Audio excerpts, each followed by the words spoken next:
guys, I am back. We are here with another Reddit Stories episode. I like the Reddit stories. I like reading them. I read them for the first time when I bring them to you guys. So I'm as excited as anybody, you know? So let's start with our first story. Let's hop right into it, shall we? We're going to be going off of Am I the A-Hole? It's going to be the subreddit we're going to be working with today. So, am I the a-hole for bringing backup vegan food to the family function? Okay. I brought my own packaged vegan food to a family get-together at my grandma's house. She does try to make sure there are vegan options for me, but sometimes she misses the mark. Example, salad with non-vegan dressing and fried potatoes. So that day, I only ate fried potatoes. The food was only a backup in case that happened again. She was pretty mad when she saw I had brought it.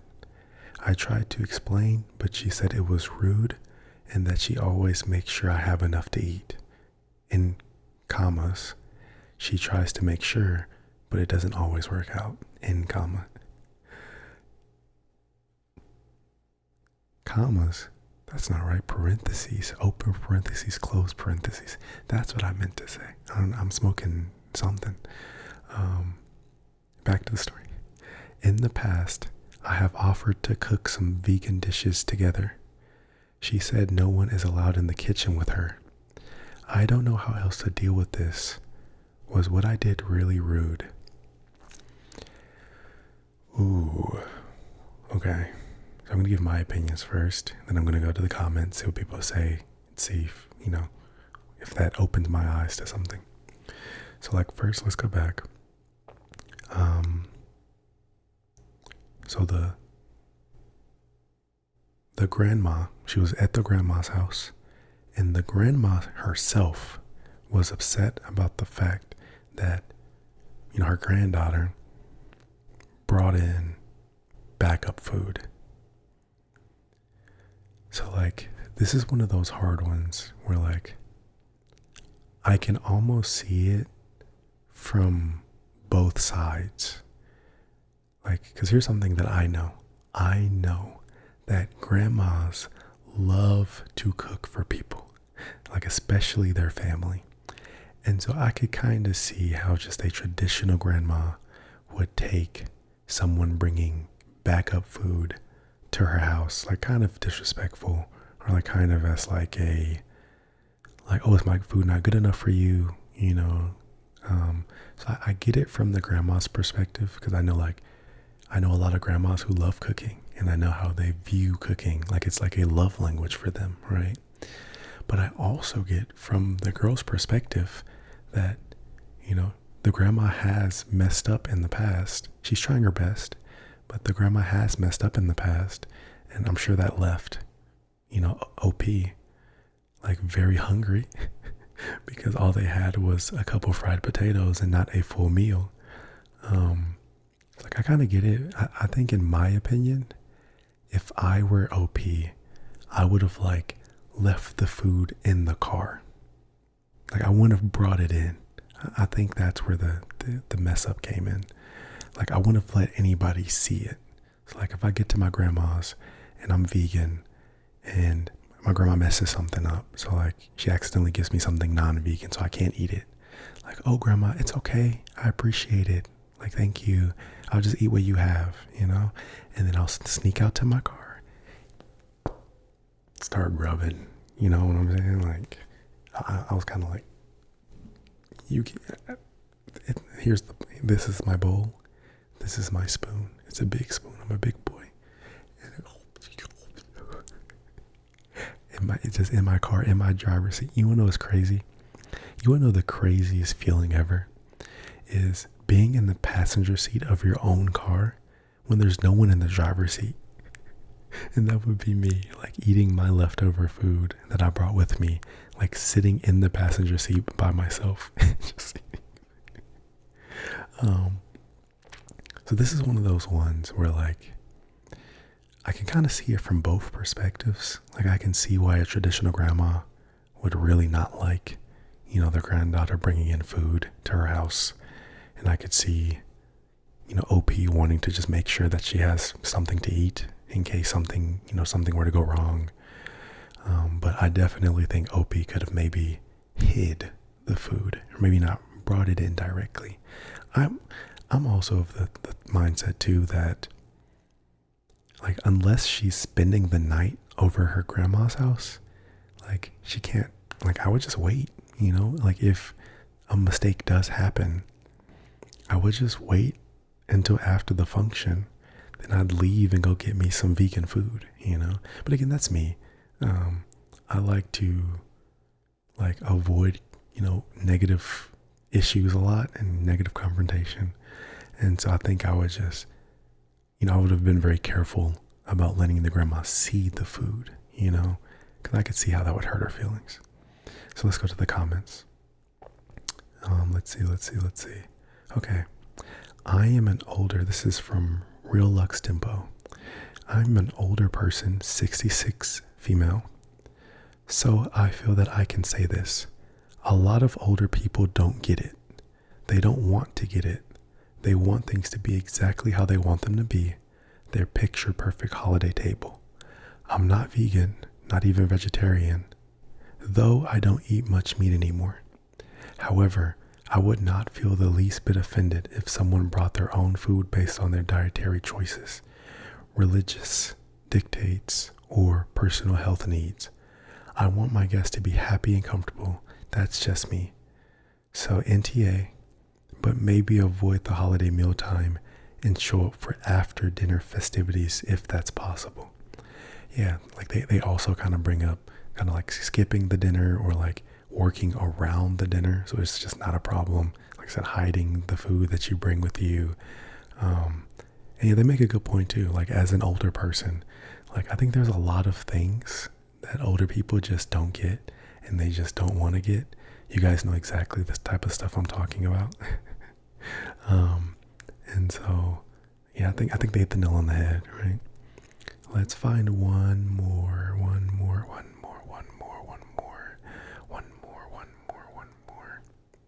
I accidentally closed out of it. So that's going to be our last comment that we read. But that was a shorter story anyways, right? But yeah, I think that it's one of those situations where I could get both sides.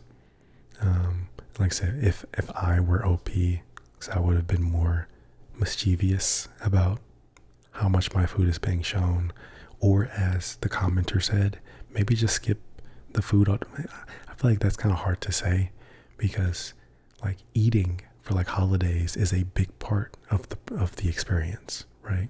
Like that's a big part of the family gathering. And so like it probably would be weird to skip such a big part of like the holiday spirit, I don't know. So I get what they were going for, but I think that wouldn't work for certain like cultures and stuff like that. Let's see. Let's find another one. Okay. Am I the a-hole for refusing to take in my in-laws? I love stories like this because I don't know what it is about in-laws and stepfathers and stepmothers and stepsisters and stepbrothers, people who are not like directly connected to you by blood. Like there's just so much drama, and it's funny because there's a lot of drama inside of families too, but like it's just funny that like when you're not actually connected by blood, I feel like it like turns the dial up to 11 because I feel like I'm always hearing these in-law stories and these stepdad and stepmom and stepsister, like I'm always hearing these stories. But let's get into it. I, a 37 female, have been married to my husband, 38, for 10 years. We have 2 children. He has 2 brothers, Henry, 40, who is married with 2 children, and Frank, 43, who is also married with 2 children. Their parents now need to move in with one of their sons because they can no longer live alone. One of his brothers called for a family meeting with all the siblings and their wives.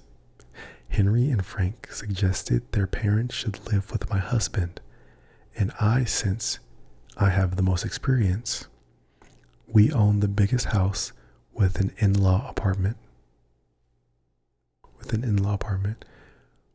That we use when we have guests visiting, okay? And their wives both work. I'm the only one with a background in nursing, but I'm now mostly a stay-at-home mom. I keep my license current and work 1 weekend a month just in case I decide to go back to work full-time once our children are older. I said no because my mother-in-law and I don't have a good relationship. She's never been kind to me, and we only see her twice a year because I don't want our children seeing her do that. I suggested a nursing home or assisted living. His brother said that they did look into that option, but neither are options due to cost. I let them know we will not be having their parents living with us, and one of them will have to accommodate them at their home. They said they would not be able to survive financially having their wives stay home. I apologized and told them if they had any questions while caring for them, I'd be available over phone, but told them that I would not do it. My husband agrees with me, but does think it was a little harsh. His brothers aren't speaking to us right now because they said I am a a-hole who's going to put them in a bad spot. Am I the a-hole? Okay, so there's OP, the original poster, and her husband. They live in a really big house, and they also have I guess this house like a guest house or something for guests. And so the brothers in their meeting, they all just immediately pointed towards them because not only do they have extra space, the OP is also a registered nurse and has a background in caretaking. OP declines and says, no, I'm not doing it. One of you guys have to do it. Now they're upset and they don't want to do it. And they're not talking to them anymore. So I do think there's a few things I would definitely want to say about this. So the first thing I want to say is that caregiving is a full-time job. Like a full-time job. It is a hard thing to put onto anybody. Like, yes, OP has a history in it and is registered, but like she said, she's already a stay-at-home mom. She already has a lot going on, and she would also have to take care of, two older people as well. That sounds like a lot.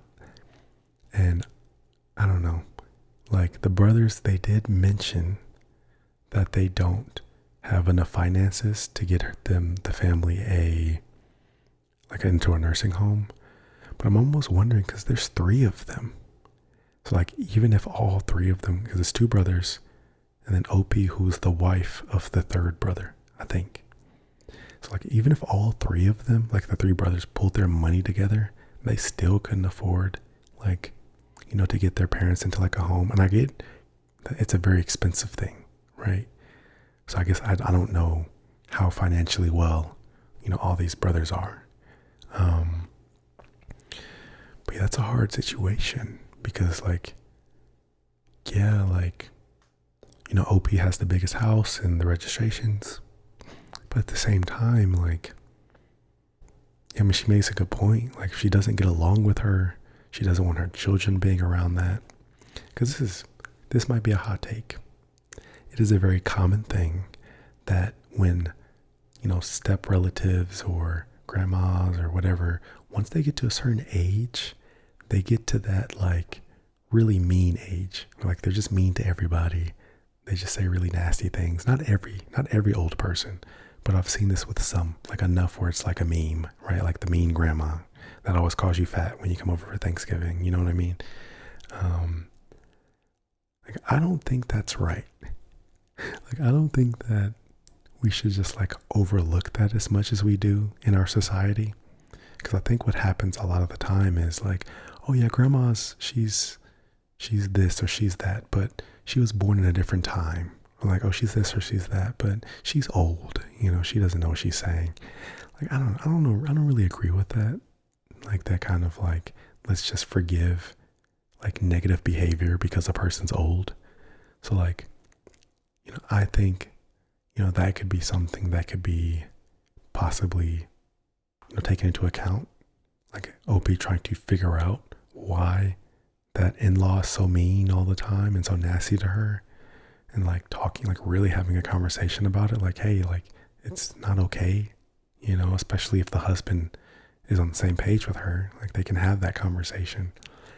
Communication, right? Communication about these things and talking about these things. But at the end of the day, like, yeah, if a person doesn't want to do something, like you can't force them to. So I feel like this is a issue that happens so often with like these type of stories is, okay, older relative needs to get into a home, but nobody really has the finances to afford that, or they don't have insurance, or relative is passed and they now need, thousands of dollars for a coffin and a grave plot, and nobody has money for it and they didn't have insurance. This is one of those things that I see so much in these type of stories. And I guess this is just like a, fair warning to all of you out there. Like, try to, get your parents to have good insurance and have things that have life insurance policies. And like, I get that not everybody can afford that. Like, I totally get that.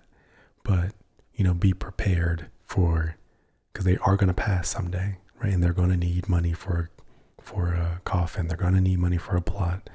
If they're old enough, they're going to need money for something like a retirement home. It's like, even if you can't afford like insurance or, to get these things paid for, maybe make like a small savings fund that you slowly save for. And then, like, I don't know, it's just so hard, right? Because, you want to take care of your parents when they get older. You want to be able to get them a nice coffin and a nice plot when they pass. Like, you want to be able to do all these things, but like, money is king. Money is really makes the world go round, sadly. And like, without it, there's a lot of things you just can't do. And it causes a lot of problems. I'm sure you guys know tons of stories where like inheritance, like people fighting over, getting things from whoever just passed. I just feel like that's just just that whole subject of like parents getting older, if they pass, inheritance. There's just so much messiness that comes from that I think like, if there's a little bit more planning from like the family as a whole, coming together and being like, okay, what are we going to do in these situations? Because like, I think it's one of those things where you don't want to talk about it because it feels morbid.